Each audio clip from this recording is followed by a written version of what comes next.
Okay. So, well, I mean, I really got interested in the PFL program because, like, I wanted to sign up for Certificate of Competent Teaching, but I'm not a TA. So this gave me another opportunity to go to, like, you know, the fundamentals and teaching workshops without well, still being able to get, like, a prize at the end, you know. So I also, because I was more interested in the teaching and the research workshops, not so much in the professional development ones, but, you know, it still gave me the excuse to try them out, see what was going on, and I enjoyed it in the end, you know. Were there any particular seminars that you remember really liking or having a good experience with? All the teaching seminars were really fun. I took the introduction to teaching with Dr. Honeycutt and went through pretty much all the ones that came up in the semester. So I did the learning styles. I did the grading and evaluation workshop. Those were lots of fun.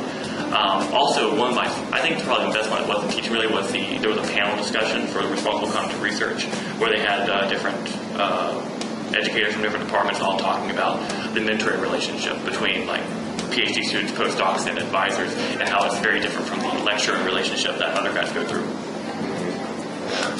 And those, in terms of the relationships between grad students and their professors, do you think that the PFL program did a good job of addressing just the needs of graduate students? Yes, yeah. There was, I mean, the professional development seminars were probably good for anyone. Like, I actually remember a couple of undergrads actually trying to walk into one of the ones for preparing an informational interview when looking for advanced positions where you would want to interview the company rather than having them interview you for the job.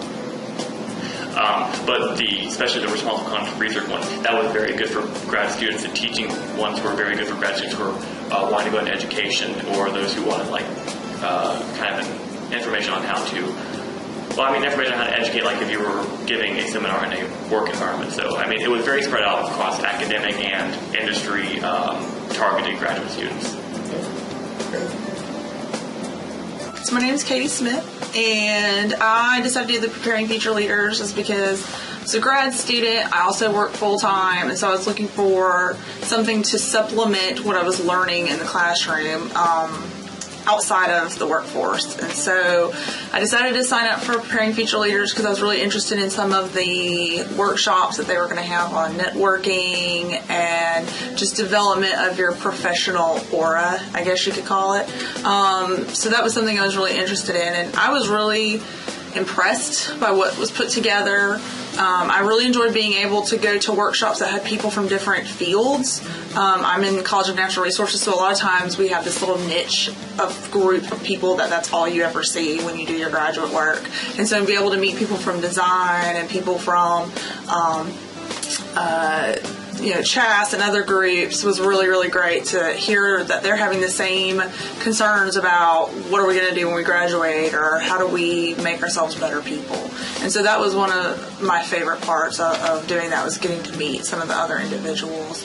And I really enjoyed having some of the supplementary things. I work in education now, so being able to sign up with the workshops and learn new things that they're doing and how other people are implementing educational type techniques into their teaching and things like that was really good. Cool. Were there any specific seminars that you remember that you really enjoyed? I really actually, the one I thought was going to be the most boring was the one I liked the most, and that was the one with the mentors. Oh, okay. And that's because I think that the people that they had, the panel was really diverse, and it wasn't the same. They had very different personalities. So what happened was you didn't get the same response from every single person. You didn't have that person going to go, oh, I agree with so-and-so, I agree with so-and-so. So they had people who were saying, like, it is going to be hard, it's tough. You may have an advisor that you don't like, but you have to learn to, like, work with them, and this is ways that you can do that. So in addition to telling, like, anecdotal stories, they were able to give the audience really good advice about how to deal with people not only in school that are kind of like your mentors or people you look up to, but also in your professional career. So that was really good.